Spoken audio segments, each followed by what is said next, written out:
സമസ്ത ജമിയത്തുൽ ഉലമയും അതിലെ പണ്ഡിത മഹത്തുക്കളും അതോടൊപ്പം തന്നെ ഈ ഉമ്മത്തിന് രാഷ്ട്രീയവും സാമൂഹികവുമായ ദിശാബോധം നൽകുന്ന പാണക്കാട് കുടുംബവും ഒരുപാട് ഫിത്നയും ഫസാദൊക്കെ ഇങ്ങനെ നടക്കുന്നുണ്ട്. ഈ ഫിത്നയും ഫസാദും ഒരു ആവേശമായി കൊണ്ട് നടക്കുന്ന ആൾക്കാരുണ്ട്.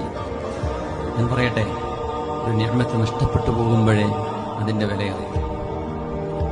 അതുകൊണ്ട് ഈ ഉമ്മത്തിന്റെ മനസ്സുകൾക്കിടയിൽ വിള്ളലുണ്ടാക്കുന്ന വാക്കുകൾ ഈ തെരഞ്ഞെടുപ്പൊക്കെ കഴിഞ്ഞിട്ടിപ്പോൾ ഞാൻ ധൈര്യമായിട്ട് പറയണം, ഇടയ്ക്ക് കുറെ ആൾക്കാർ അങ്ങോട്ട് മാറ്റി കുത്തണം, ഇങ്ങോട്ട് കുത്തണം, അവിടെ തോൽപ്പിക്കണം, അവിടെ തോൽപ്പിക്കണം എന്നൊക്കെ നമ്മളോടൊപ്പം തന്നെ ചിരിച്ചു നടന്ന് കുശലം പറഞ്ഞിരുന്ന ആളുകൾ പറഞ്ഞു എന്ന് കേൾക്കുന്നതിൽ വലിയ വേദനയുണ്ട്. അതുകൊണ്ട് ഈ തിരുപ്പ് പരിപാടി ചെയ്യുന്ന ആളുകൾ ദയവ് ചെയ്ത് ഇനിയെങ്കിലും നിർത്തിക്കോളെ. സാധനം കാര്യങ്ങളൊക്കെ അപകടത്തിലേക്ക് നീങ്ങുമ്പോഴേ ഈ ഒരു ഉമ്മത്തിന്റെ ശബ്ദവും